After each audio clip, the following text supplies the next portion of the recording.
All right, good day, nerds, and welcome to episode 14 of the Nerd Cantina show. Today we've got for you the next Cantina Conversation with up-and-coming comic book writer Sean Mullen. I had reached out to Sean basically because he's in part of our Facebook community, and I know he's a creator, and I have my own creations that I have brewing up in my head.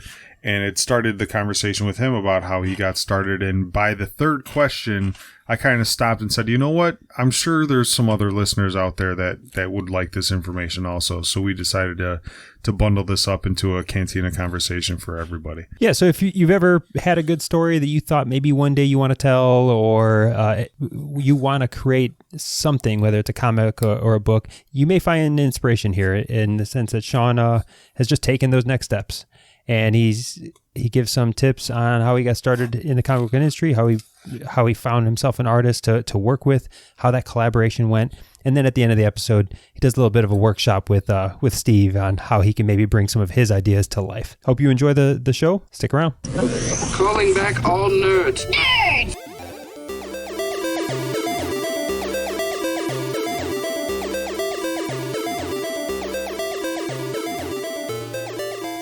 All right, nerds, welcome to the next Cantina Conversation that we're going to have today here with Sean Mullen. What we're really trying to bring to our audience today is an interesting conversation surrounding a creator, right? Somebody who has written, who is actively trying to create. We haven't had that or featured that yet in the comic space, and looking forward to this conversation today with Sean. Sean, why don't you go ahead and introduce yourself to the audience? How's it going? My name's Sean Mullen. I'm creator of Don't Feed the Wolf collective of works right now, but right now it's just the Wolf In Me, which I did with artist Davey Wagnerock. How did you get kind of into moving into coming up with an idea and getting started? So I had this story that I started, maybe 2 years ago or so, and I started writing it out, and then I did everything but do anything with it. I just let it. Like that was one of the things, if you want to talk about, one of the things I could talk about is pretty much doing everything but writing and creating it. Then I guess let's go backward to the point of inaction, right? So have you always been a comic book fan? Yeah, definitely. For me, it started with Transmetropolitan's one of my main big ones that I love to talk about. Y the Last Man. That was on my intro to comics list, actually. Yeah. So I just wrote an article with another fellow podcaster, and it was all what you should start reading to get people into comics, and Y the Last Man was on there. That's definitely those are definitely great introductions to comics. I think there's people that they may not be avid comic readers, and they'll get into something like that. So it's a good way to kind of hook them on the drug. I was in a book club, and every person got to pick a book each month, so it was my turn to pick a book, and I made everyone read the first 12 issues of Y the Last Man. Hell yeah. And made the entire book club read it, and they loved it. Sweet. Yeah, and these are people who only read novels and things like that, and everyone thought it was a great story. Many of them continue to read it up until, issue 50 or 60 when it ends. And it was a good story. Yeah, and a lot of people's perception of comics is that it all falls in this superhero realm. Were you always drawn to the outside of the traditional DC Marvel? Definitely. I mean, don't get me wrong. Growing up as a kid, I've always known about all the superheroes from Marvel and DC, and been fans of them. I probably watched more cartoons than I did read those books. I got into comics, at an older age.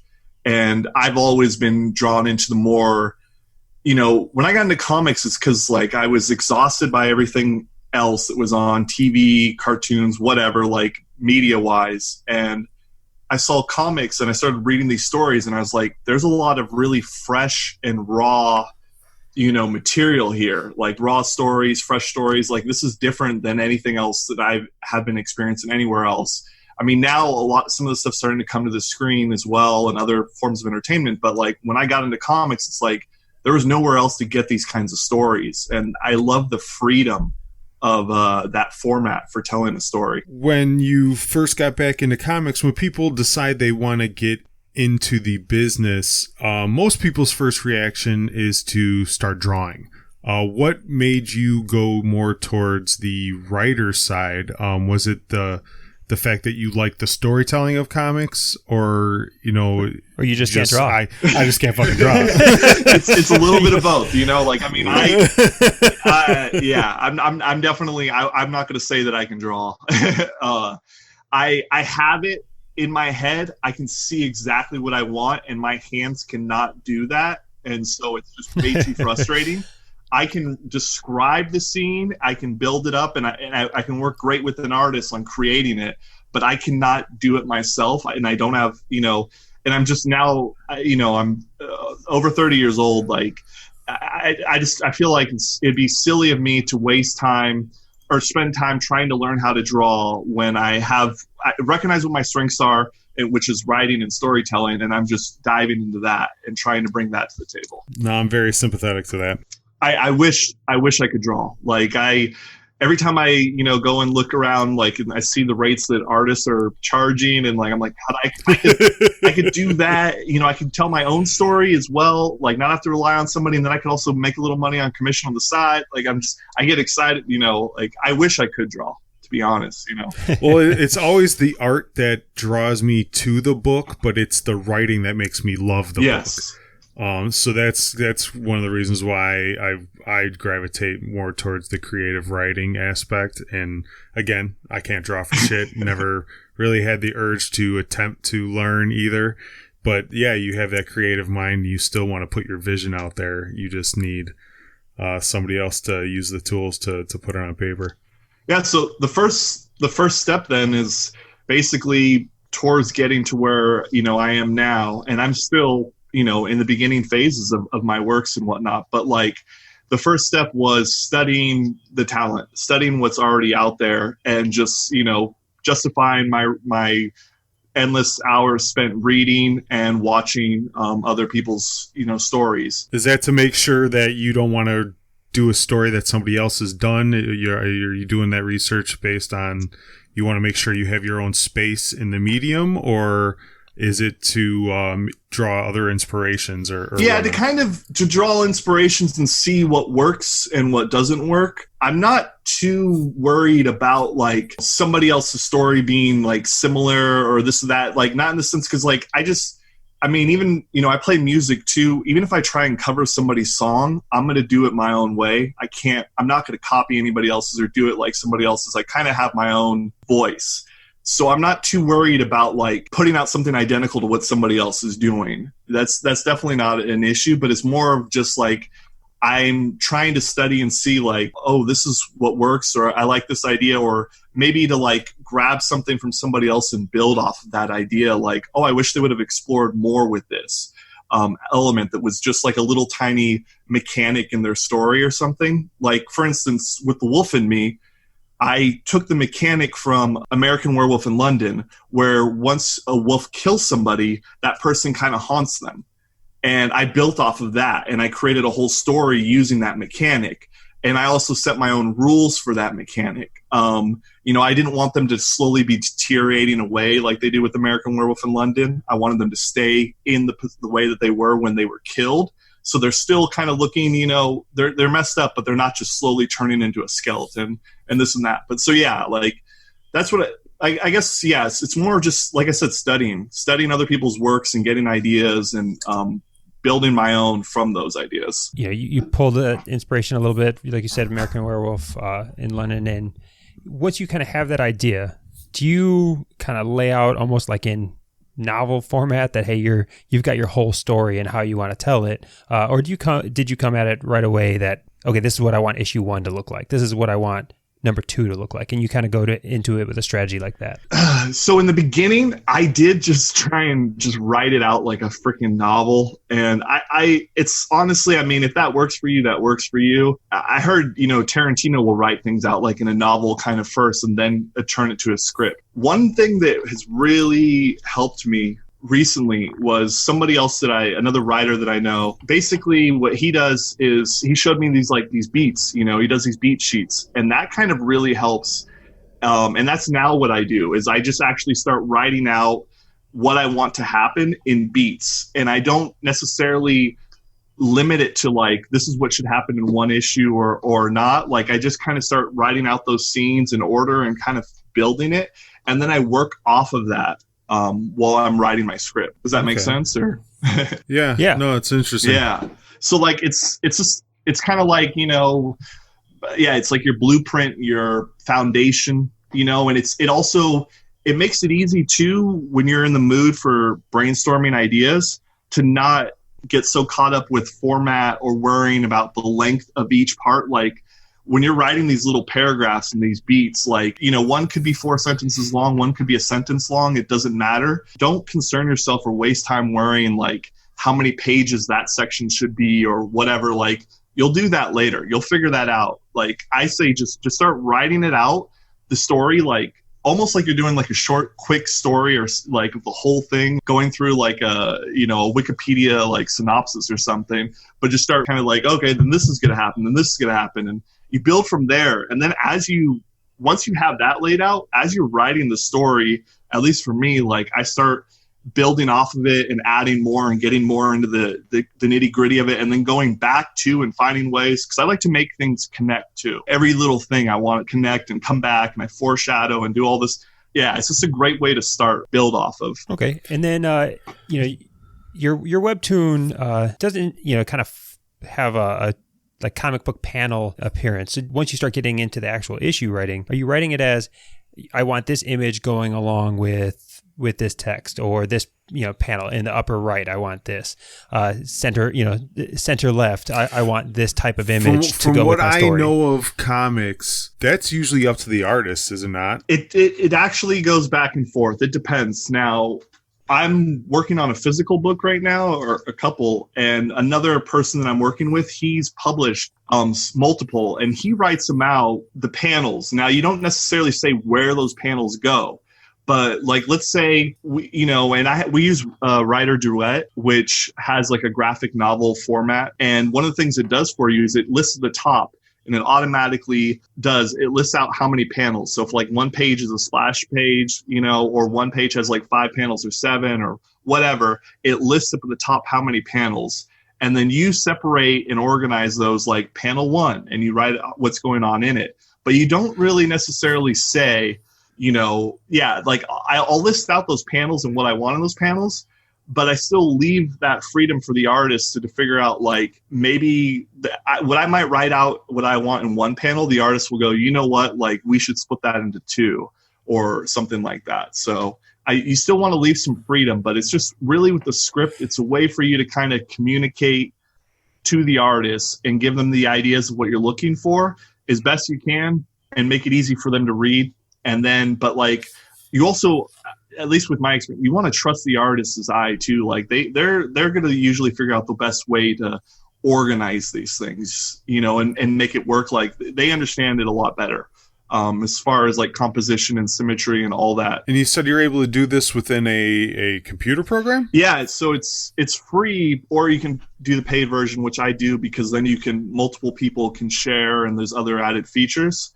But it's just writerduet.com. And the browser version has version 5 right now, which has a graphic novel format. Automatically does the formatting for you. Makes it so easy.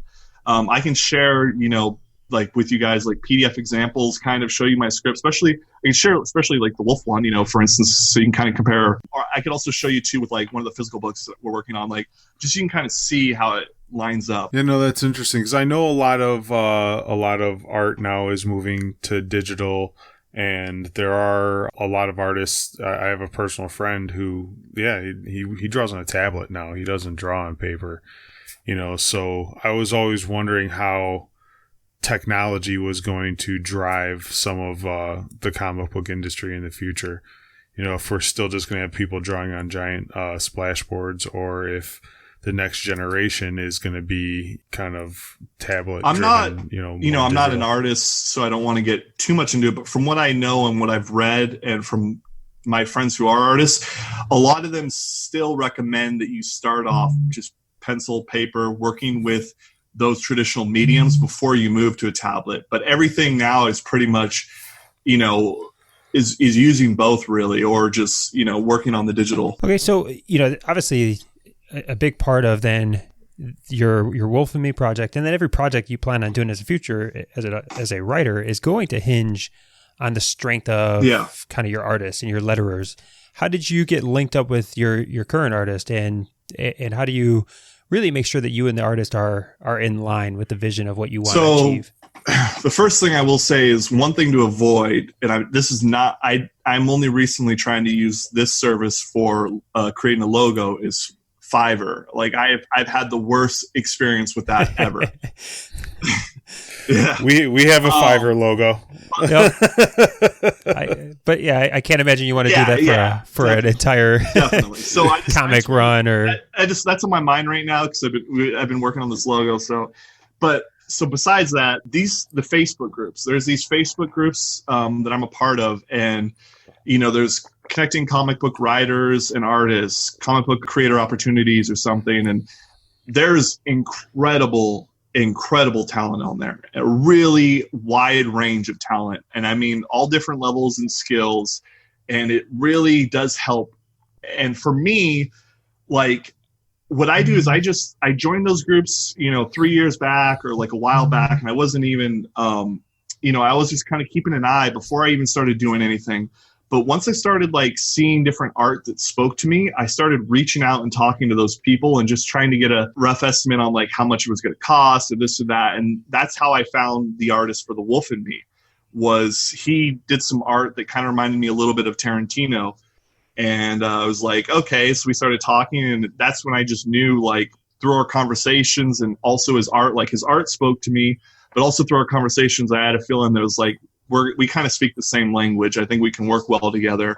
And I got pretty lucky there with that. Yeah, the Wolf In Me, the art and the way it appears and flows, it's really, really visually catching. Thank you. It's well done. Now, so let's go through. You've got a story in your mind. You've written your basic outline. You've written kind of where you want to go, and you've linked up with an artist. Your choice of medium, right? Webtoons. What drove that decision? Why web? Why going through there? It was actually my artist's idea to go with Webtoons, and I'm very thankful that he introduced me to that medium because it definitely saved a bunch of money for my first endeavor, for my first try. Like I worked with the artist, and we put in our time and money into creating the comic. But at least we didn't have to worry about the overhead or the cost of publishing and, distributing and all that other stuff. So it cut out those factors. Now, the thing with Webtoon is it's like, if you go on there's a lot of, it's kind of, it came from Asia, so it's almost more anime, manga style driven. So we worked with that a little bit, and I'm definitely, especially now after that, I'm really craving more Western style. But it still was an awesome experience, and I thought too at the time, like I figured, to take this dark story that I had and put it in like a kind of like almost cutesy looking comic, but it still gets, it still has its moments. Like I thought it'd be a funny contrast to mix the two, and also to introduce a different kind of audience to something they're probably not used to looking at. That was also probably why, it didn't do as well as it could have. But it's still, I'm still not done with Webtoons. And I actually went out to their headquarters in Los Angeles and talked with them. And I now have a really good idea on, I feel like, how to get a more successful Webtoon. And I'm going to try something new, another story on that platform. But I'm also craving that physical. Okay. Breaking into the physical, I completely understand the cost-cutting need, especially as you're starting and you're honing in. Shipping costs alone can run you bankrupt before you get started in the physical world. So Webtoons being a good medium. As far as the progression, you said you're going to continue with Webtoons, but to get to that physical space, what do you think it looks like for you as an independent writer now, trying to work your way in? As an independent writer, so as far as once we get it created and we're ready for, distributing, publishing or whatever, I'm fortunate to know, another writer, again, who's published some works, and he's already done it. And we're probably going to go, more than likely going to go a Kickstarter route to get it. And that's probably the best way that's the best way I probably recommend for anybody for now. I know some people are still kind of, there's definitely been some weirdness towards Kickstarter. People are saying it's just not as good as it used to be or this or that. But I still also hearing on the other side, I still see people doing well with Kickstarters. So.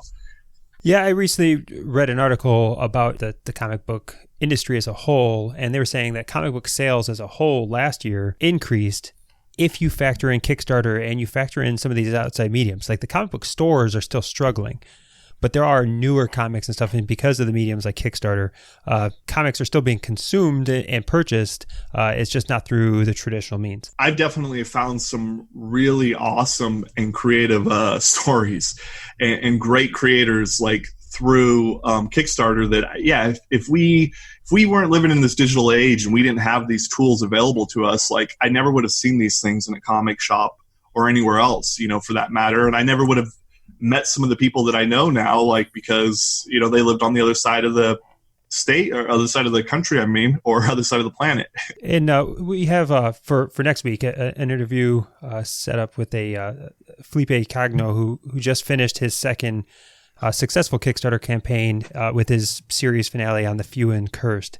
And we'll probably dive in pretty deep as far as his experience with Kickstarter running 2 independent campaigns. But it's a really unique model in the sense that you can run a Kickstarter per issue, per episode. So you don't even, you can essentially get each and every run or each and every issue funded before you have to commit any money to it. It is, I think, for somebody like in your position, new comic writers and illustrators that might be listening, it still serves as a great medium. Maybe it's not as great as it once was, but it's still an opportunity that doesn't exist elsewhere. Yeah, and you find your audience, right? So your success is based on whether, it's a lot of validation, kind of, in that sense, that if your Kickstarter gets funded, well, I must be onto something. I had X amount of people willing to put dollars down, and now in your future endeavors you kind of have like an audience, especially if you're successful in what you're doing. That's a big point right there, and definitely a big key word too, is that finding your audience. That's one of the things that I think, something I would tell anybody out there who's thinking of doing anything is to not feel like you need to create this or that because this is what everybody else is doing, or just also understand that like we do live in this new age it's a digital age where you can find your audience. There's so many people on this planet, so many people with so many different interests. It's just a matter of time of finding and building an audience. Yeah, that was the justification for starting a podcast is, we live in a digital world. I'm not trying to take down the Joe Rogans of the world, but there's 7.5 billion people on the planet. I might be able to scoop a 10,000th of a percentage point. Really, it's, you put this out in a digital world. It's literally the entire world. So it all depends on what your personal goals are and whatnot. But you do have access to a lot of opinions, a lot of minds, and it's not hard to build that loyal following nowadays as it was back. Yeah, pre. And you're definitely you're not even having to compete with somebody like Joe Rogan. If anything, too, it's like you could actually end up getting some of those fans. Like there's different people with different interests, especially with him. He did a good way of combining a bunch of different interests all into one. And yeah.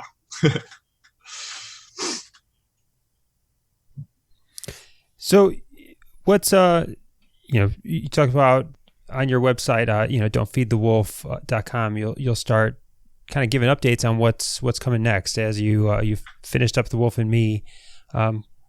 You said maybe webtoons for your next endeavor. Do you you already have your outline, your Wikipedia style outline for what's coming up? I already have a script written for the first season of a new webtoon that we're working on right now. And we want to get far enough ahead before we release anything. And we're planning to start releasing new episodes for that September of this year.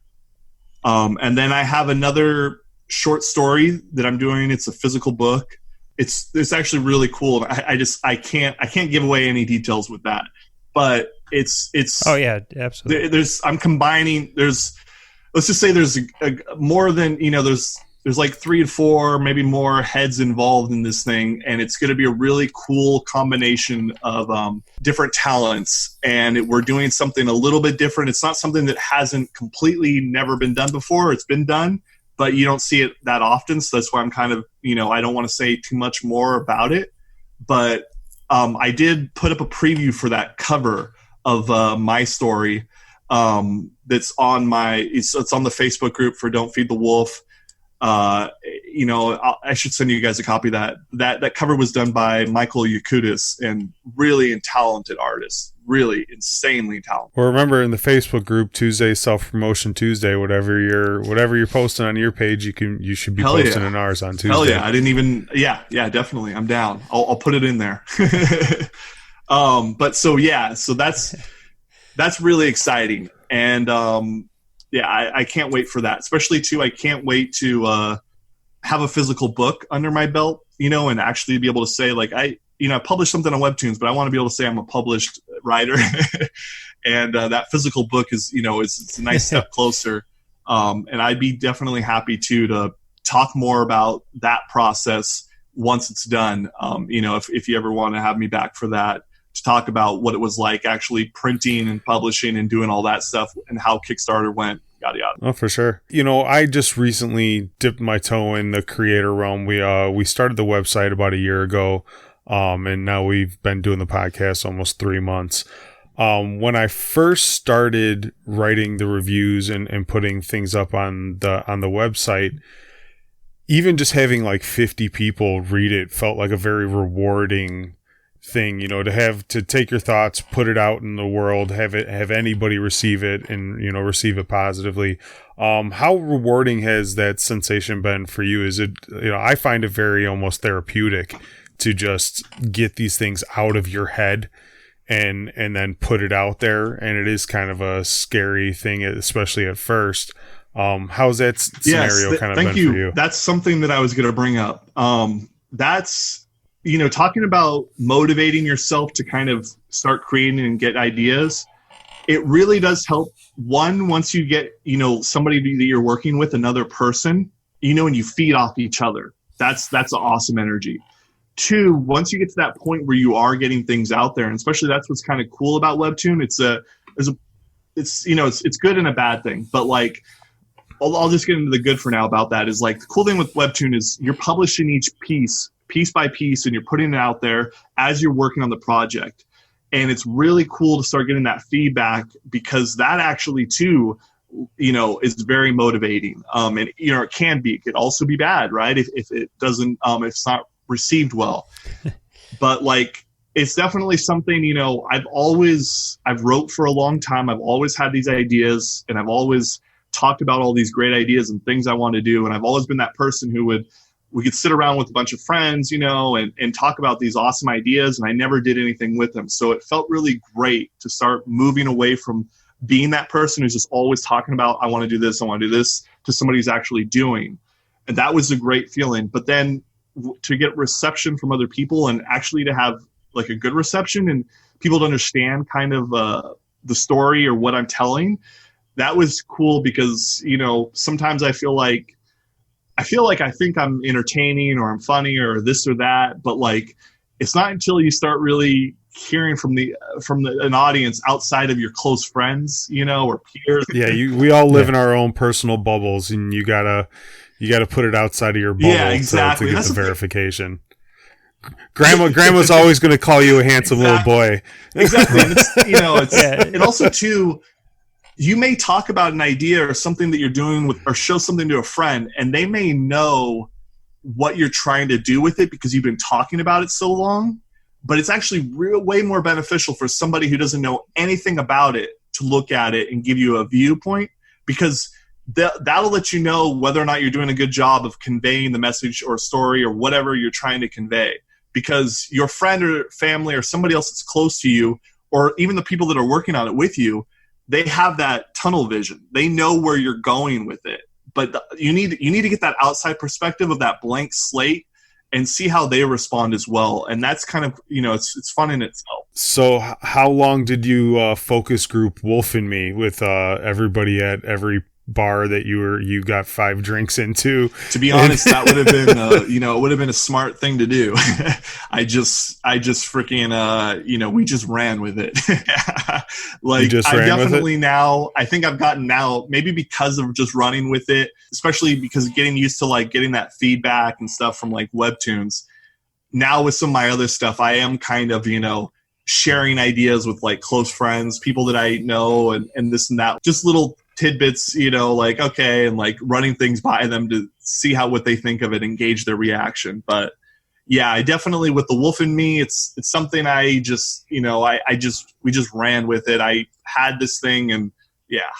I don't talk about many of my personal ideas just because me and my old roommate Stu, I have this kind of like Nerdstradamus thing going, where if I say it out loud, it's eventually gonna come to fruition, and I just feel like such a waste when it does, and I have these good ideas, and so like there's even moments where like I'll start to say something and my buddy Stu will look at me and be like, shut the fuck up, don't, just stop, just write it down, put it in an envelope, don't say it out loud, because we swear I'm bugged. You talk about just running with the comic, just for anybody who's considering kind of running in that same direction towards webtoons like you did, was there cost associated with you getting started?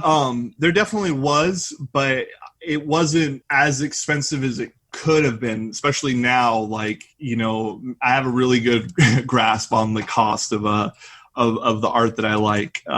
But, I luckily found somebody who also had never done it, who'd always wanted to do. He's had tons of the artist that I worked with before, Davey Wagnerock, he's now working for Level 99 Games. Like, he does a lot of tabletop games, art, and stuff like that, but he's never done comics. So I got lucky that he was trying something new too, but he had a bunch of experience in just creating art. And so we kind of collaborated together. And now if you can find that, obviously, that's probably the best way to start, is to find somebody you can collab with, because then you're just costing your time. It's both of your time and effort. Yeah, and that's where I was trying to find out was did you cost yourself really anything but time? Because then that's time well spent. You're honing your craft. So just running with it, yes, and just saying, hey, let's see what happens.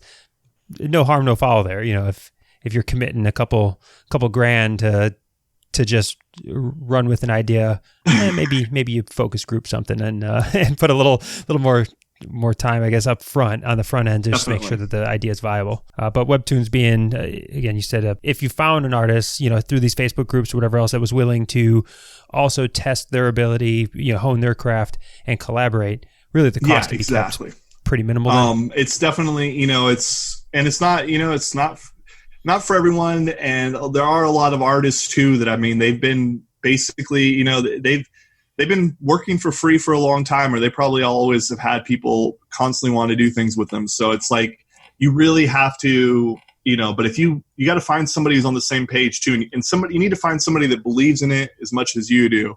But if you can afford anything, like I would, I think it's good to have at least a little bit of like payment or some kind of payoff or something, you're contributing like the lettering or coloring or whatever. So you both are working on it too, at the same time. Because I know, obviously you spent a lot of time and you're going to spend a lot of time writing it.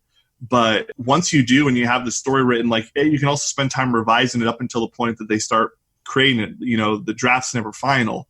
But still, like, they're going to spend a lot of time doing that art. And, if you can help cut them down on some of that time or compensate them in some way or work with them, then that's highly recommended for this, because they could, they could start off with a lot of steam and be down to go with you on this project. And then they could start losing that steam fast.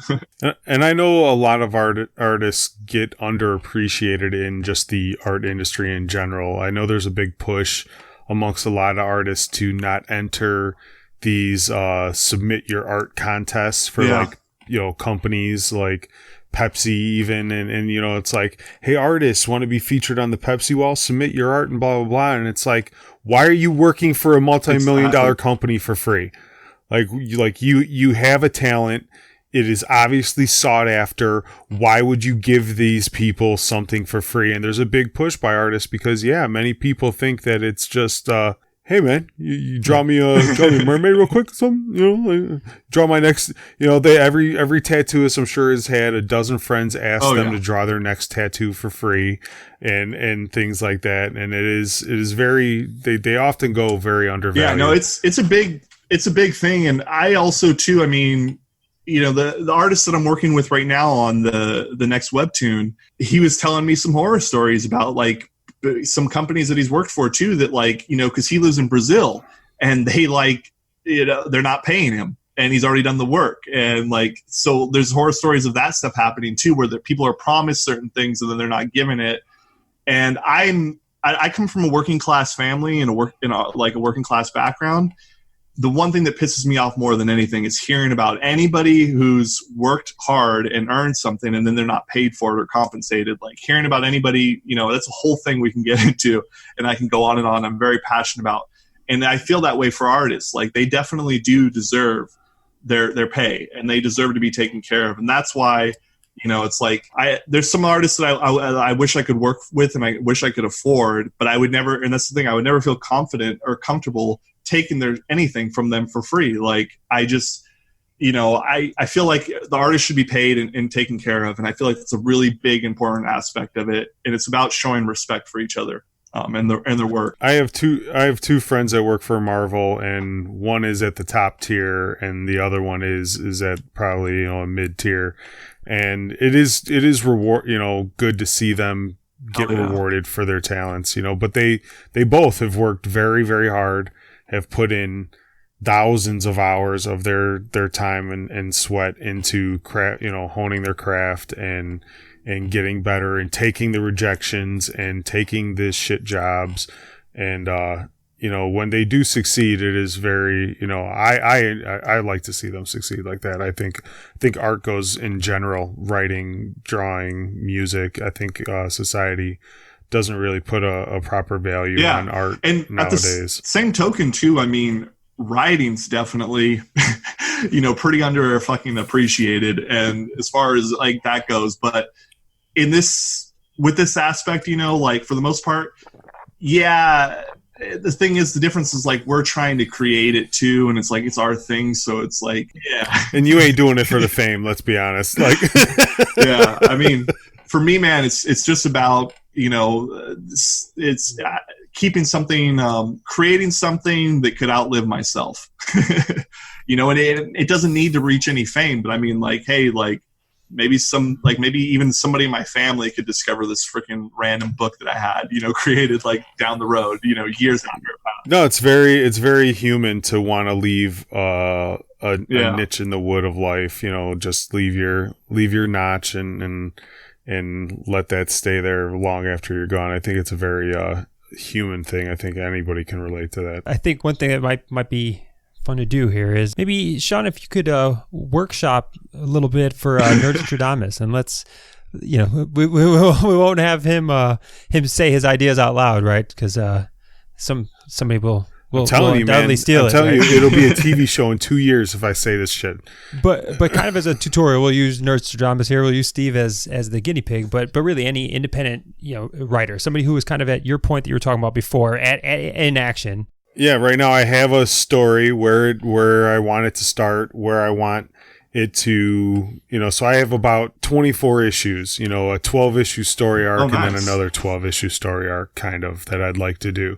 And I have my first beginning of the first 12 and the end of the 12, and then I have the beginning of the first set, and I don't know how I want that set to end yet. But yeah, it's a lot of, I'm gonna have to create characters. I'm gonna have to create dialogue. I'm gonna have to, so once I have the meat, what I mean, of what the story's gonna be, it's very kind of like, well, now what? Like, do I sit and just write character names and try to think of personalities? Do I, the field's wide open and you don't know what path to first take. So it can be really, sometimes it can be, there's a lot of like little traps or ways that you can like lose motivation, or it can become overwhelming. Like you said, like thinking about character names, right? Now, I mean, I definitely have fun with it, and I hide like little secret messages and stuff, and maybe some of the names that I create and the reason why I put them together and why they're named this and that. But that, it can also, and then sometimes too I just give people like a basic name, but like I start with not even thinking about their names, because it can just, I don't know. And sometimes too, you hear a certain name like Robert Downey Jr., or just whatever, like you hear a name and like already there's so much associated with that name. And maybe too, if you have you have a sibling, whatever, so I just start thinking about your characters without even their names. Just start like, kind of like, what do you want to do with those characters?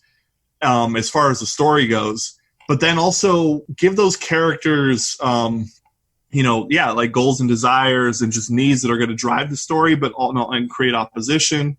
But like, it's also, just kind of, you want to start that way, thinking about as the story itself. But then I think it's important too, to like, as you start creating those characters, to try and let them have a life of their own and not 100%, make sure everything is in lines with the story. Because if it becomes too obvious that character was created just to drive your plot, people will pick up on that, and they'll know.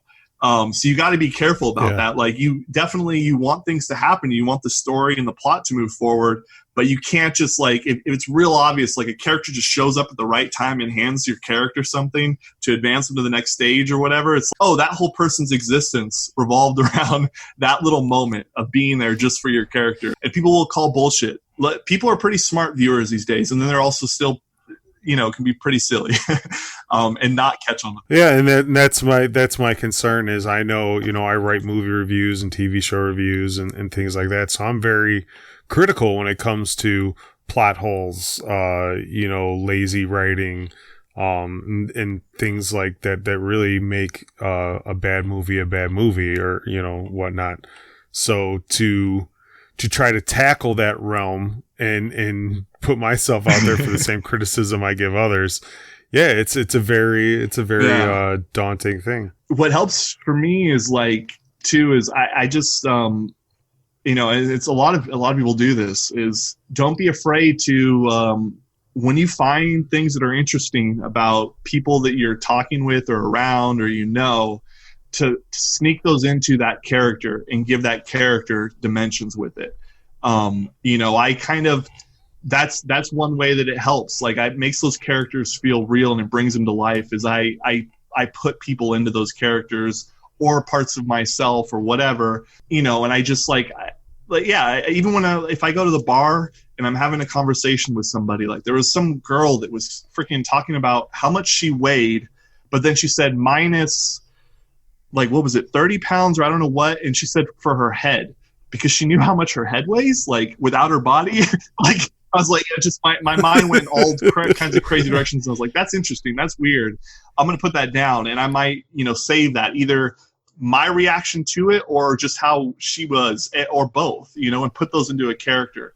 Kind of putting in and sprinkling in that kind of spontaneity and like those kind of interactions and whatnot. It's definitely, it gives it more depth. Well, I equate a lot of that to like, so I have a lot of tattoos, and it's not a flowing thing. It's like a tattoo here, a tattoo there, and I'm working on a sleeve. So I know everything that I want is like the big pieces, and my tattoo artist is telling me like, well, we got to figure out what we want to fill in the gaps with.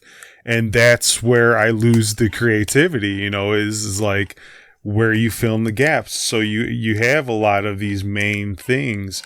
How do you figure out how to fill in those gaps? Yeah, I mean, that's just let's see. I mean, that's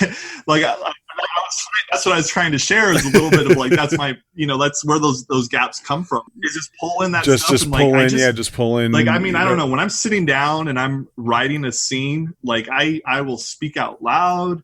I kind of like, I really try and get in it. And, I like to think about what I would do in that scene, but then at the same time, I'm like, this is not about me. This is, what would that character do? Like, what would they do in that? But I also, I think that I like my little personal flair or technique is, I just have these off the wall kind of, people will call them like shower thoughts or high thoughts or whatever word you want to use for it. But like, I think about things and I reflect on them in weird ways. So sometimes I like to maybe I'll give a character that I can use that with and have this kind of pop up and just kind of like have like a silly it seems like a silly conversation, but somehow it's like, it's part of the story. Or, like I had another character that was like very, I used him to channel out my kind of soapbox, my mentality of like wanting to just preach and tell people about this and that, So like you give these little aspects to these characters and it gives them depth. And then you figure out like, at first maybe it's just random shit, but then you're saying or you put it in, but then you realize like how to later on as you're working on it, how to kind of make it flow with the story or keep it relevant or whatnot, and while also giving depth to that character. You didn't go to school for writing or anything, no, I had some college, writing something that I've just done for myself for a long time, but yeah. Was there any, I guess kind of books or YouTube channels or anything that you really pulled from that kind of talked or helped you frame your own kind of creative process, right? Yes. That really... The Screenwriters Bible is a really big one that I really like. And it's you don't have to use that just for, it's not just for movie scripts. It's like, it's really good. It really has a lot of, it works. It almost works like a workshop thing, as well as you can also use it later to come back to like get ideas for formatting and how you would write out certain things for a script, which you could use for a film script or a comic script. Cause it'll tell you like, if somebody's talking a certain way or, let's like, how would you format that? But a lot of that book, it goes through and it talks about like a lot of films that and like you grew up with, especially if you get more recent versions of it, and it'll explain to you like, okay, so this is the climax. This is how this works. Here's how they did it in this film. Here's the big event, here's the this and that, like the and it just keeps going through those little parts. So it really gets you a good idea on like how you should structure your story. Honestly, too, like figuring out. So once you figure out like that, how to structure the story and hit those notes, you can then kind of figure out little stuff. You can think of a ways to like fill the in between. Is you can figure out like little events you want to have happen that may foreshadow an event that's happening later. It may set up more of a background on that character and why they're going to behave a certain way later or do something. There's all kinds of that's what you can do. Those little filling in the gaps is all about like either giving more backstory and depth to a certain character, or foreshadowing something later, or just setting up and like this character's arc. There's all kinds of little things like that you can really put in there and come up with clever, fun ways to do that, if that makes sense. No, yeah. It definitely does. Well, I think we did a good amount on, trying to get people to encourage people to be creators. That's what I hope at least people get out of this show, is that if you have ideas, if you have, thoughts, if you are an avid movie watcher, TV show watcher, comic book reader, and you have ideas that you don't think anybody else has done, or you would have done something totally differently, that you should pursue these thoughts. You should pursue that creative instinct in your body.